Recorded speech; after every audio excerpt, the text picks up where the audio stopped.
I was watching one of the many Frankenstein pictures, but I was thinking how from the time that we get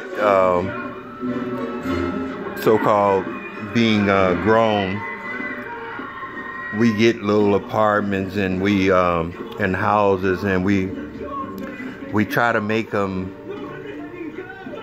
a part of our personality or something easier and convenient for us. And week by week, month by month, we live in these people's apartments or these people's houses until you own them, and you really never own anything. And I was just looking at how much money I spent, like here on like CDs, never thinking about it, and TVs I've left in other apartments, a little artwork that I did, and the furniture that I wanted, though it's got stuff on it, is real expensive. And the other day, like I'm doing now, I took half of the pillows and just pile up on this. This is like a big bed that I'm laying on. It's not a cheap pit. It's $2,700, but they charged me $5,000 at Conn's Furniture. It's a long story. But my mother always told me to get never get a cheap couch. You know, this couch you would never see it out in the alley. Even if I died or something and they were cleaning out the apartment, you would never see this couch out in the alley, not this one. It's all memory foam and stuff. And, you know, just different things that you put on the wall, like this picture of Bob Marley. And I got my surround sounds, Sony surround sounds. And things to make you comfortable, to make you get your mind off of life and death. How could you possibly own some land when your lifespan is less than 100 years, but you say you own something? You never own anything. You're just here for a blink of an eye.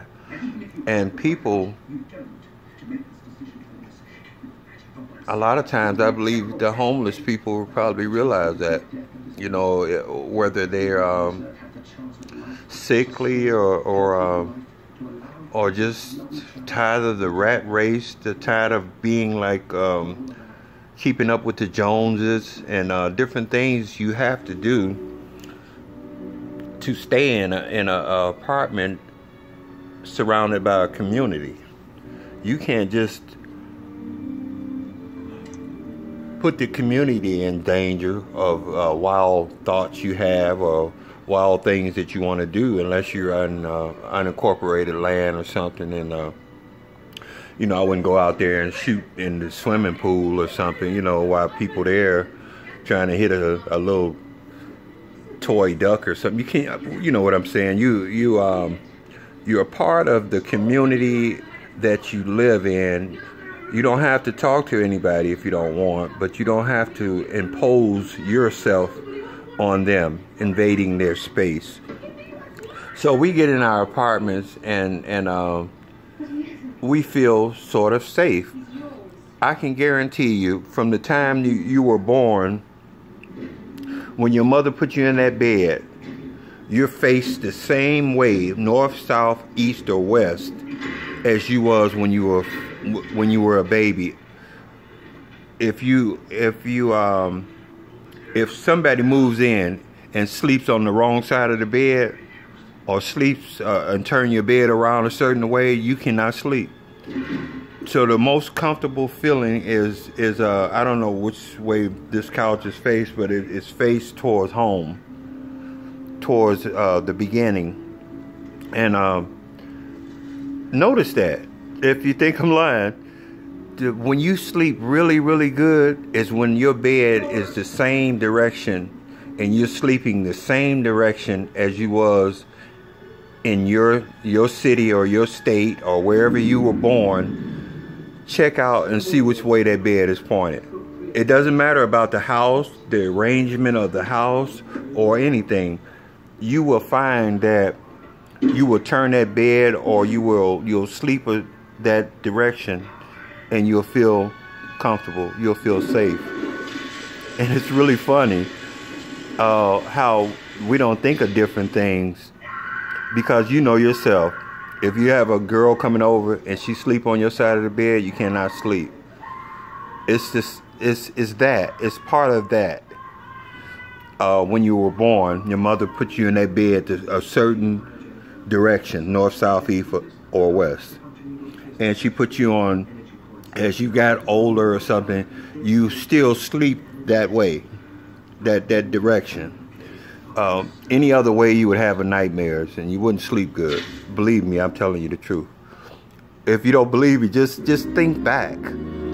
And it is really amazing to think of how many things we don't think about that makes a person have substance.